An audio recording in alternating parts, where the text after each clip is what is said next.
Selamat siang semuanya. Siang. Apa kabar hari ini? Baik. Sehat-sehat kok? Sehat.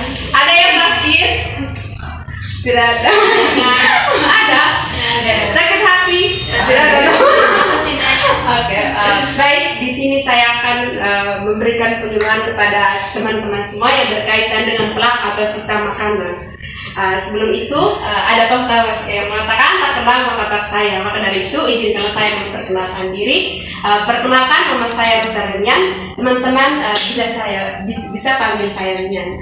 Saya dari program studi kesehatan gigi Poltekkes Menkes Kupang.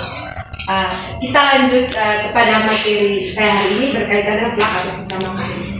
Jadi plak atau sisa makanan ini adalah suatu endapan lunak yang melekat pada permukaan gigi yang berwarna putih kekuningan. Nah, ini gambar dari plak, yaitu sisa makanan yang berwarna putih kekuningan. Nah, ini sisa makanan ini yaitu makanan yang dikonsumsi teman-teman setiap hari. Jika teman-teman tidak membersihkan sisa-sisa makanan itu pada giginya teman-teman, maka dia akan melekat terus pada permukaan gigi. Nah, ini seperti yang ada terjadi pada gambar. Mungkin teman-teman tahu penyebab dari terjadinya plak ini. Siapa yang tahu? Malas menyikat gigi. Oke, apa lagi? Oke, saya akan lanjutkan, yaitu penyebab terjadinya plak yang pertama itu malas menyikat gigi. Jika teman-teman malas menyikat gigi, otomatis plak atau sisa makanan yang dimakan oleh teman-teman setiap hari akan menempel terus pada permukaan gigi teman-teman. Yang kedua, yaitu mengonsumsi makanan yang mudah melengket. Yang mudah melengket seperti apa saja? Coklat, apa lagi? Permen. Itu. Kalau makanan yang mudah melengket ini, kalau teman-teman tidak membersihkan, otomatis dia akan melengket terus pada permukaan gigi teman-teman. Lama kelamaan dia akan menjadi seperti plak. Yang ketiga, posisi gigi yang tidak teratur. Posisi gigi yang tidak teratur ini, jika teman-teman kalau teman-teman mengonsumsi makanan setiap hari, otomatis dia akan menempel pada gigi. Kalau dia akan masuk dalam sela-sela gigi yang seperti ini, dia posisi tidak teratur, maka dia akan susah dibersihkan. Kalau teman-teman menyikat gigi, pasti sisa-sisa makanan yang ada dalam sela-sela gigi yang modelnya seperti ini, dia tidak bisa terjangkau oleh sikat gigi. Itu akan menyebabkan terjadinya tadi plak. Dia akan menumpuk terus pada gigi tersebut. Proses yang berikut proses terjadinya plak, yaitu sisa makanan yang pada permukaan gigi yang tidak dibersihkan bersama kuman yang di dalam rongga mulut akan membentuk suatu endapan lunak yang disebut plak. Tadi itu sisa makanan yang dikonsumsi teman-teman setiap hari itu, jika tidak dibersihkan tadi, dia bersama kuman mengolah sisa makanan itu, maka terjadinya namanya plak. Dia akan menempel pada permukaan gigi yang terjadi pada gambar ini, yaitu berwarna putih kekuningan. Itu sisa-sisa makanan teman-teman. Yang berikut akibat lanjut dari plak ini, yang pertama itu lubang gigi. Lubang gigi ini sejak sisa makanan tadi yang melekat pada permukaan gigi, bakteri akan mengolah sisa makanan itu. Sisa makanan itu dia akan melekat pada giginya. Bakteri itu akan melekat pada giginya teman-teman, karena di setiap rongga mulut semua orang tuh, teman-teman semua juga ada bakteri di dalam rongga mulut, yaitu bakteri untuk mengolah ini makanan. Kalau bakteri itu, kalau misalnya dia menempel pada permukaan gigi itu tadi, dia akan membuat rumah sendiri di situ, ya, disebut itu lubang gigi. Yang kedua yaitu karang gigi.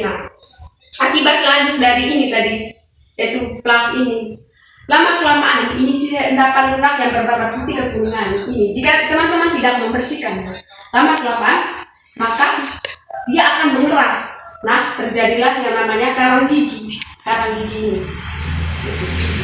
Yang berikut, yang ketiga itu bau mulut. Bau mulut ini jika itu tadi akibat dari ini plak ini tadi kan. Kalau misalnya sisa makanan itu lama lama di dalam rongga mulut, pasti dia akan menyebabkan bau. Karena apa? Dia dicampur oleh bakteri di dalamnya.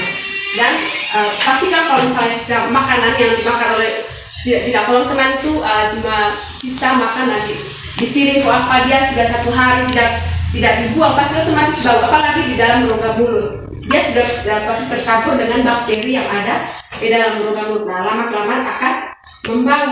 Nah, gitu juga kalau misalnya ini plak ini tadi masuk ke dalam satu gusi, otomatis gusi juga bisa membengkak. Nah, pasti di dalam dari bengkaknya gusi itu pasti di dalamnya ada nanah. Nanah itu pasti bau dalam rongga. Nah, itu penyebab dari ini, akibat lanjut dari ini plak tadi, yaitu menyebabkan bau mulut. Mungkin dari teman-teman semua cara pencegahan terjadinya plak itu apa saja kira-kira? Ada pencegahan dari plak ini, plak atau sisa makanan.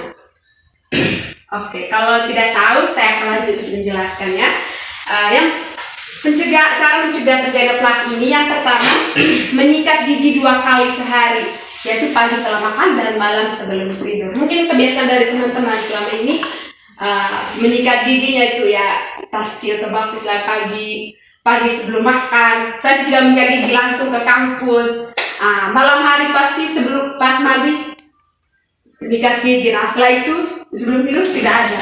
Itu menyikat gigi yang salah. Teman-teman sami berapa kali menyikat gigi? Berapa kali sehari? Nah, kali itu kapan?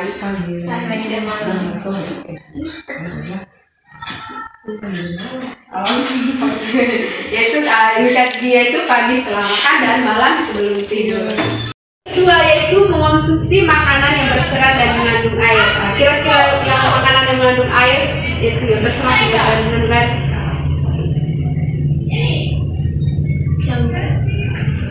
Buah-buahan, jadi sayur-sayuran seperti apa?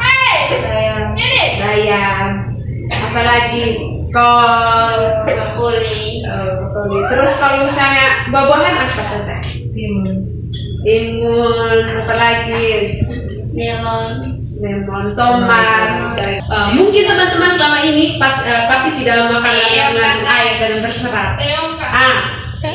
Sayur-sayuran pasti malas lah makan. Saya kalau misalnya malas pulang dari kampus pasti malas lah masak. Pasti sering beli apa? Gorengan, apalagi mie. Itu jangan sering. Kalau misalnya makan ya jangan sering-sering lah. Tetap harus setiap hari itu, bukan setiap hari sih. Maksudnya 1 hari itu harus ada juga yang makanan berserat. Supaya apa? Supaya mengurangi terjadinya plak ini. Karena dia juga bisa membersihkan itu apa? Plak ini tadi, sisa makanan ini. Kalau misalnya teman juga makanan daging atau apa, itu juga bisa menyebabkan, karena dia akan menempel di sela-sela gigi teman-teman. Kalau misalnya makan bakso, pasti sering makan bakso kan? Yang ketiga, yaitu berkumur-kumur dengan air setelah makan. Nah, kalau misalnya teman-teman itu makan atau apa, harus berkumur-kumur dengan air. Supaya apa? Supaya makan atau sisa-sisa makanan yang dimakan oleh teman-teman setiap teman itu bisa hilang dari mulut teman-teman. Nah, atau dengan kata dari untuk menghilangkan plak atau sisa makanan ini. Yang berikut, kontrol kesehatan gigi dan mulut 3 bulan sekali untuk anak-anak dan 6 bulan sekali untuk orang dewasa. Supaya apa? Supaya teman-teman mengetahui kondisi atau penyakit apa yang ada di dalam rongga mulut teman-teman semua. Kalau misalnya teman-teman pergi ke dokter gigi atau klinik, nah teman-teman bisa tahu lah kalau misalnya perawatan atau misalnya ada teman-teman itu ada penyakit yang ada di dalam rongga mulut teman-teman. Pasti otomatis kalau misalnya dokter kasih tahu gitu, perawatan ini selalu misalnya lubangnya cukup besar, kalau misalnya gigi teman-teman lubangnya cukup besar. Nah, supaya kontrol apa? Supaya dokter bisa kasih tahu kalau harus perawatan gigi, misalnya perawatan saluran akar. Karena kalau misalnya giginya teman-teman sudah mencapai saraf, pasti otomatis itu tidak bisa langsung tambal. Itu harus perawatan yaitu 3 kali kunjungan. 3 kali kunjungan itu dalam 1 minggu itu 1 kali kunjungan gitu. Nah, itu perawatan rumah makan itu biaya mahal sekali. Jangan sepele lah kalau misalnya ada plak itu, karena dia juga sudah menyebabnya yang tadi lubang gigi. Jadi mungkin itu saja penjelasan dari saya hari ini. Mungkin ada pertanyaan dari teman-teman semua. Oke, silakan. Jadi saya mau bertanya, mengapa kita mengontrol gigi 6 bulan sekali, padahal kita makan makanan setiap? Oke, saya akan menjawab. Kenapa kita mengontrol gigi 6 bulan sekali untuk orang dewasa? Itu karena apa? Supaya proses terjadinya karies itu atau lubang gigi itu tidak mungkin dalam berapa bulan saja. Itu prosesnya 1 tahun. Itu makanya orang dewasa itu kontrol bulan sekali. Dan juga gigi orang dewasa itu giginya permanen, dan untuk proses kariesnya itu tidak terlalu cepat, atau lubang gigi dan karies itu lubang gigi ya. Itu proses kariesnya itu tidak terlalu cepat, beda dengan anak kecil. Oke, mungkin itu saya. Ada pertanyaan lanjutan? Oke. Ada pertanyaan lagi? Oke. Baik, saya ingin bertanya, apa nama bakteri yang menyebabkan gigi berlubang? Oke, bakteri yang menyebabkan gigi berlubang yaitu Streptococcus mutans. Dia akan menyebabkan gigi teman-teman itu berlubang karena dia memproses plak ini tadi, memproses plak ini, mengolah plak tersisa makanan dimakan oleh teman-teman setiap hari.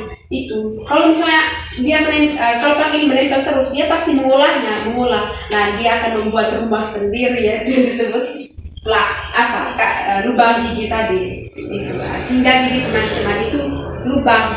Kalau misalnya bakteri yang lainnya itu yang ada, kalau misalnya teman-teman ada kelihatan warna lidahnya warna putih, itu namanya Candida albicans. Itu adalah jamur.